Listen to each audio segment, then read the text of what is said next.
आपने भरत जी का चरित्र सबने सुना है। गंडकी नदी के तट पर जलदान कर रहे थे सूर्य भगवान को। एक गर्भिणी हिरणी जल पीने आई और सिंह ने दहाड़ लगाई तो भयभीत होकर बेचारी भागी, जल में कूद गई तो उसकी तो मृत्यु हो गई, पर उसके द्वारा बालक का जन्म हो गया, वो मृग शावक का जन्म हो गया। उसको भरत जी ने रक्षा करी। मरते समय उनका ध्यान भगवान का नहीं हो रहा था। अंते या मति सा गति, मरते समय हमारा ध्यान जहां होगा वही अगला जन्म मिल जाएगा। इसलिए ध्यान रखें कि कुछ ऐसा साधन करें कि अंते नारायण स्मृति, मरते समय हमें भगवान का स्मरण रहे। पर मरते समय किसकी याद आएगी अग्रवाल जी? जिसके अधिक प्रेम होगा, पुत्र से अधिक प्रेम होगा तो वो याद आएगा, पत्नी से अधिक प्रेम होगा तो पत्नी याद आएगी। और मरते मरते जिसको याद करके मरोगे भैया, पर उसी के रूप में बनना पड़ेगा, बार बार जन्म लेना पड़ेगा। इसलिए यदि चाहते हो कि आखिरी समय भगवान की याद आए तो क्या करें? बोले भगवान से ही प्रेम करो। दिन भर जिसका चिंतन करते हैं वो सोते समय रात में वही चीज याद आती है। जो कार्य आपने दिन में बड़ी तन्मयता से किया है, सोते समय वो याद आता है कि नहीं? और जीवन में जो किया है वो मरते समय याद आएगा। तो मृत्यु जो है वह जीवन की अंतिम परीक्षा है। किसी विद्यार्थी ने साल भर खूब पढ़ाई करी और रिजल्ट 0/0 तो क्या माना जाएगा? अरे बोले भले ही इतना पढ़ता था पर कोई ठीक ठाक पढ़ा नहीं, रिजल्ट तो बिगड़ गया। और कोई विद्यार्थी भले ही कम समय भी पढ़ता हो, रिजल्ट बहुत बढ़िया आए तो क्या कहेंगे लोग?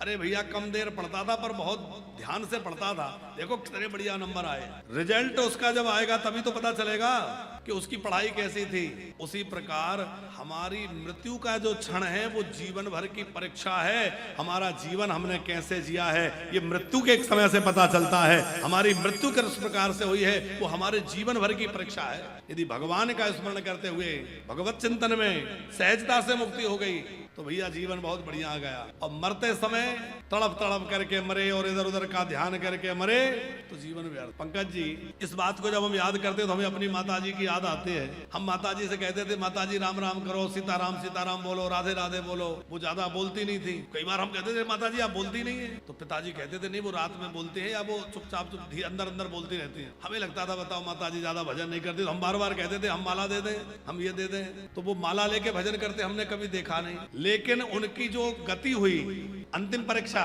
तो अंतिम परीक्षा कैसी? बोले नवरात्रि का समय, शुक्ल पक्ष का समय और सूर्य उत्तरायण, नवरात्रि भोर का समय, ब्रह्म बेला का समय। और बड़ी सहजता से जैसे कोई हाथी के गले से माला छूट के गिर जाए उसको पता ही ना चले, ऐसे ना तो कोई तड़फन हुई, ना कोई हाथ पैर पटकना, ना कोई ऐसा लगा कि कोई पीड़ा हो रही है। आराम से उठा के हमने बिठाया तो बैठ गई और बैठी। हमने कहा क्या हो गया?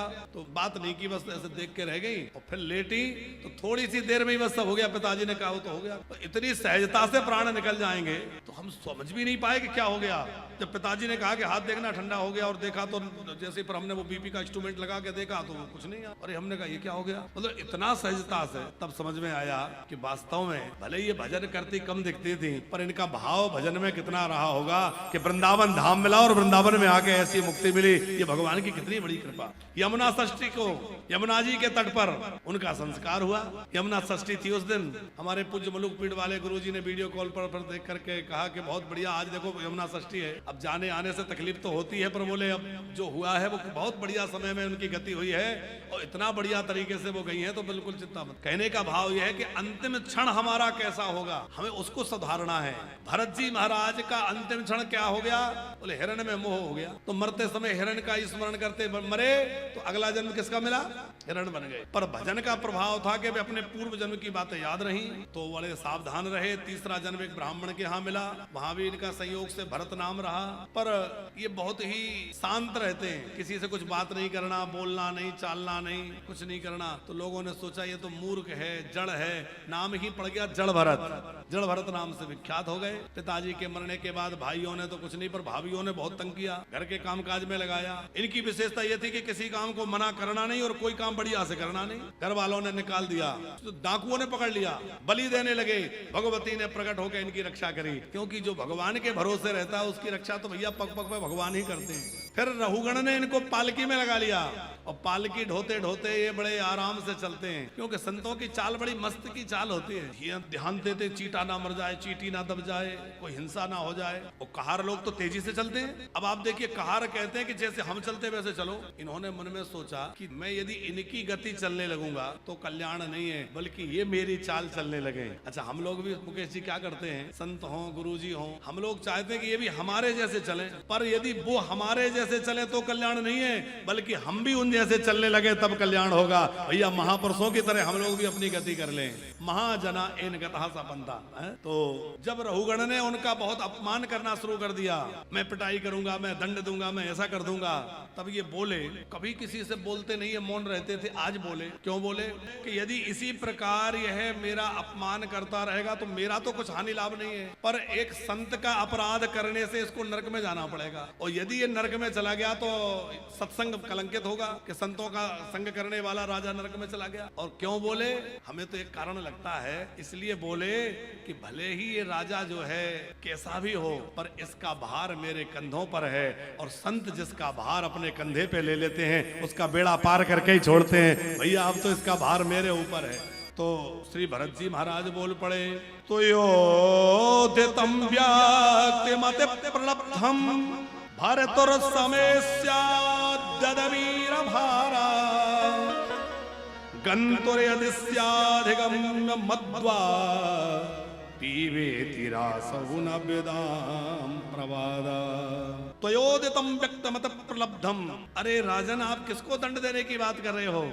आप मेरे शरीर को पीटोगे, पर शरीर के पीटने से मुझे क्या हानि लाभ होगा, क्योंकि मैं शरीर हूं ही नहीं, मैं तो आत्मा हूं। और तुम कह रहे हो बड़ा मोटा ताजा, तो शरीर मोटा ताजा है, मैं थोड़ी मोटा ताजा हूं। ये मोटा होना, पतला होना, या जन्म लेना, या मरना, ये जो कुछ भी है ये किसमें होता है? ये सब शरीर के साथ होता है। आत्मा से इनका कोई लेना देना नहीं है। आत्मा जो है वो सर्वथा निर्विकार है। अब जब आत्म तत्व की बातें सुनी तो रहुगण डर गया। अरे भाई, ये तो कोई आत्मज्ञानी महात्मा लगते हैं। और जैसे ही झुक के देखा तो देखा कि जनेऊ पहने, और ये तो कोई ब्राह्मण देवता है। तुरंत रहुगण पालकी से कूद पड़ा, पैर पकड़ लिए, महाराज आप कौन है? मैंने आपको पहचानने में बड़ी भूल कर दी। कस्तुम निगूढ़श्चर सिद्ध्वजानां विभर्सि सूत्रम कतमो वधूता कस्यासि कुत्र सह्यापि कस्मात् क्षयमायनश्चेदतिनोत शुक्लः। महाराज, ऐसा आपने अपने तेज को छुपा रखा है जैसे अग्नि जो है वो भस्म से छुपी हो। आप दत्तात्रेय जी हैं कि जिनके यहाँ मैं जा रहा हूँ वो कपिल मुनि है। आप कौन है? महाराज मैं किसी से डरता नहीं, रहुगण कह रहा है। बोले नहीं डरते तो फिर ऐसे क्यों गिड़गिड़ा रहे हो? बोले मैं एक से डरता हूँ। ना हम विसंके स्वरराट वज्रात न त्रक्षशूलान् न यमस्य दंडा नारक सोमान लवित पासास संके भ्रसं ब्रह्मकुला।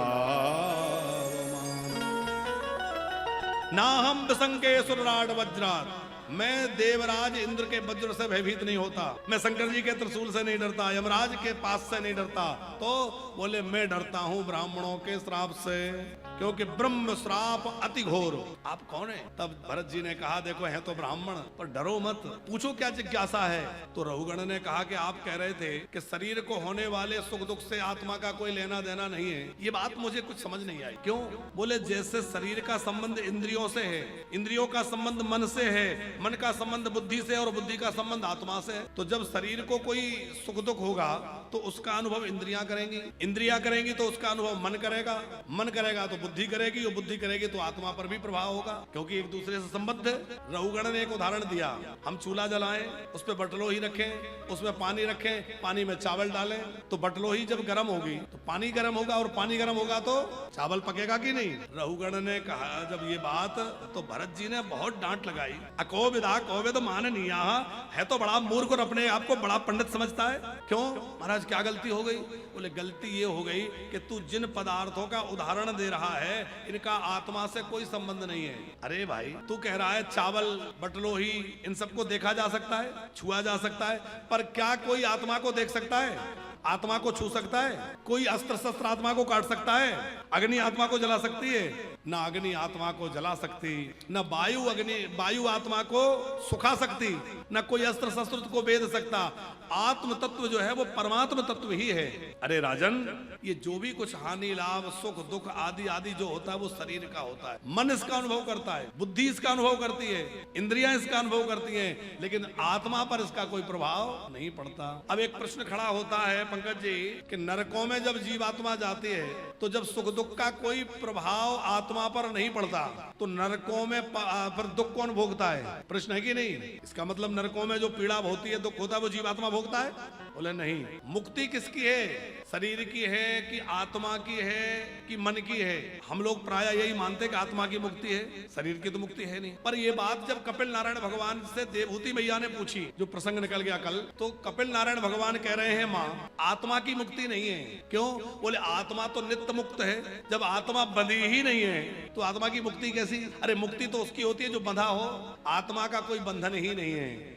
आत्मा कैसी है? चेतन अमल सहज सुख राशि। बात समझ में आ रही? शरीर की मुक्ति संभव नहीं है और आत्मा की मुक्ति भी नहीं है, तो किसकी मुक्ति है? बोले मुक्ति है मन की। मन ही बंधन कारक है और मन ही मोक्ष का कारण है, मन की ही मुक्ति है।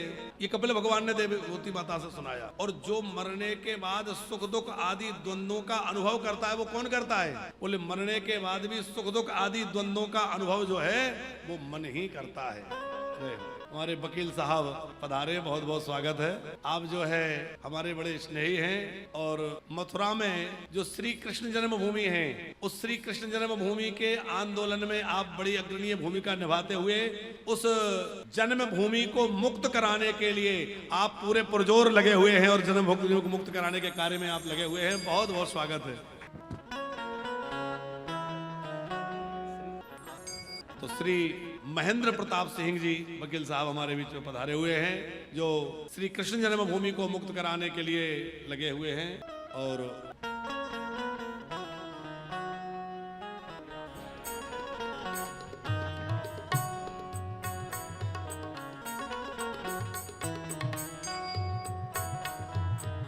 श्री अयोध्या जी में तो हमारा राम मंदिर बन गया। अयोध्या में तो दिव्य भव्य श्री राम मंदिर बन गया और हम लोगों का स्वाभिमान लौट आया। जो हमारे सनातनी हिंदू भाई लगभग 450-500 वर्षों से कुंठा में हमारे वंशज थे, हमारा पूरा पूर्वज कि भाई हमारे राम जी टेंट में बैठे, हमारे राम जी टेंट में बैठे, एक बड़ी कुंठा थी और भारत के माथे पर एक तरह का कलंक था हम सनातनियों के ऊपर। पर भगवत कृपा भई, राम जी की कृपा हुई और राम जन्मभूमि मुक्त हुई और श्री राम जन्मभूमि पर दिव्य और भव्य श्री राम मंदिर बनकर के तैयार है। हमारे राम लला विराज गए हैं, तो वो कृपा तो राम जी ने हो गई। अब हमारे कृष्ण जन्मभूमि की बारी है और अब हम सबको जो है आवाज उठानी है। हमारे वकील साहब लगे हुए हैं, हम लोगों को भी इनका साथी बन करके और जहां जैसी आवश्यकता लगे अब हमें अपनी कृष्ण जन्मभूमि को भी मुक्त कराना है और वहां भी दिव्य भव्य जो है श्री कृष्ण का मंदिर बने। क्योंकि मूल स्थान जो है वो तो आज भी दबा हुआ है, अतिक्रमण में है, तो मूल स्थान को हमें मुक्त कराना है। उसकी लड़ाई आप लड़ रहे हैं, पूरा जीवन आपने उससे आंदोलन के लिए समर्पित कर रखा है। आपका बहुत बहुत स्वागत है और खूब भगवत कृपा आप पर रहे और राम जी आपको ऐसी शक्ति सामर्थ्य दें, हमारे ठाकुर जी ऐसी शक्ति दें कि आप जो है हम सबके प्रतिनिधि बन करके और लगे रहें। हम सब पीछे आपके साथ खड़े हैं और आप जो है इस आंदोलन को सफल बनाएं और हम सबके देखते देखते हमारे मथुरा में प्रभु जन्मभूमि पर विराजमान हो और दिव्य भव्य मंदिर वहां विराजमान हो, स्थापित हो, ऐसी हम सबकी कामना है। बोले भक्तवत्सल भगवान की। तो भरत जी ने, जड़ भरत जी ने रहुगण को आत्मोपदेश किया।